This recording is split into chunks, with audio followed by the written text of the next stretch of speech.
Hello, Assalamualaikum. Hari ni aku nak review tentang Ray-Ban Aviator. Okey, ni aku nak tunjukkan macam mana original punya packaging. Dia ada barcode kat situ. Kotak silver dia cuma boleh buka sebelah sahaja ya kalau yang original. Okey, ni casing yang color black. Dalam tu dia bagi buku dia, icon, booklet yang ada QR code yang pun boleh scan untuk check authenticity dia. Lepas tu kain. Macam mana nak check Ray-Ban original? Dia ada engrave RB, printed logo Ray-Ban color putih dan engrave Ray-Ban made in Italy. Dia punya nose pad pun ada tulisan RB, dan kaki kiri spek dia ada nombor model, ada size dan ada kod warna. Yang kanan dia ada tulis made in Italy.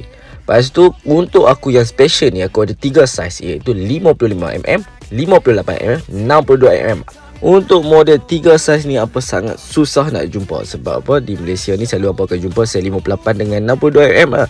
Tapi di Mili Offsheet 3 saiz ada.